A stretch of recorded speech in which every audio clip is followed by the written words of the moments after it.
Hi everybody! Today on Guys Playing Games, we're going to be doing a character demo from the game Safari Turbo by Terracon Board Games. We're looking at the very first character of the game, Lion, and let's look at what you get for him right out of the box. First, you have his character card, which details some information about him and his powers and abilities. You have a dashboard. You have his car token, this orange guy with its stickers here. You have a couple different ability tokens, one for Super Roar and Ferocity. You get a couple of each. And you also get his Guardian card. But let's take a look at his character card for some information about him. First off, Lion's name is Richard, and he's part of group Animal. We'll talk more about groups in just a minute. He was born in Huntingdon, England, and he has the following abilities: Intimidation, Super Roar, Ferocity, and Animalistic.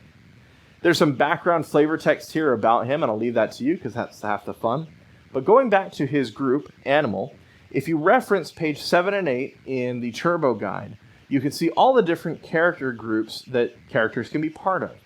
Each one of them get the same Golden Tree ability, and for him, at the bottom here, it reads, Golden Tree Group Benefit.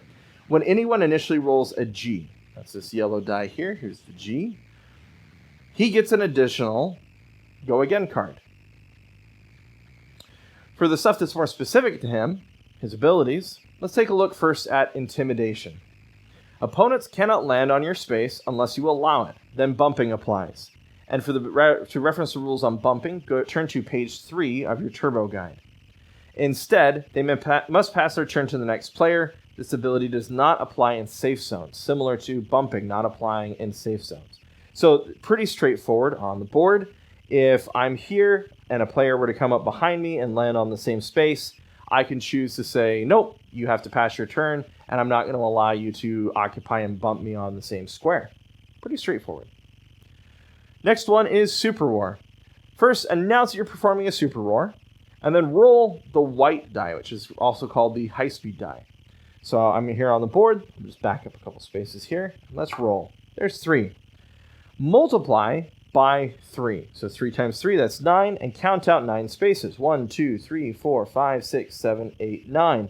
And I get to place the Super Roar token on that very last 9th space. From there, count all the spaces in front of you and place one Super Roar token on the final space. All animals within these spaces, including the final space, will bow and not attack you.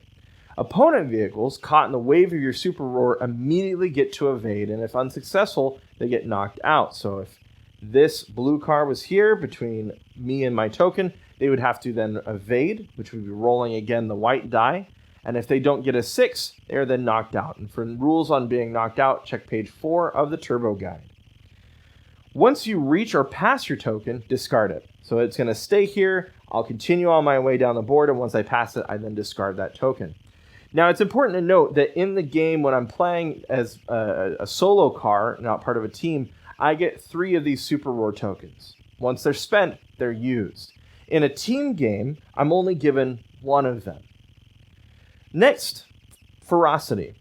On your turn, when battling, spend 1 Ferocity token and add 1 roll of the black, also called the low speed die, to your battle number. And you only do this once per battle.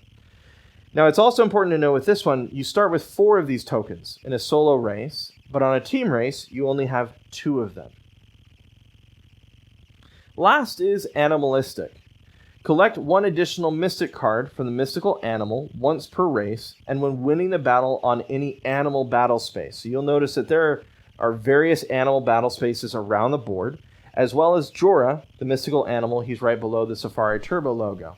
Now, as you reach Jorah, you can then choose to take the black low-speed die and roll it to determine how many cards Jorah gives you. In Lion's case, though, he takes that number and then also receives 1 additional card. And also, specific to Lion, and unlike any other character in the game, when he battles and wins any of the other animal battle spaces on the board, he will also receive 1 of these cards. So that about covers it for Lion. Those are all of his abilities and powers and how he plays across the board. He's pretty fun and pretty straightforward, and it's kind of an aggressive character to play, which is a lot of fun. Be sure to reference our other rule videos to help you understand how different dynamics work across the game, and our other character videos as well. Thanks.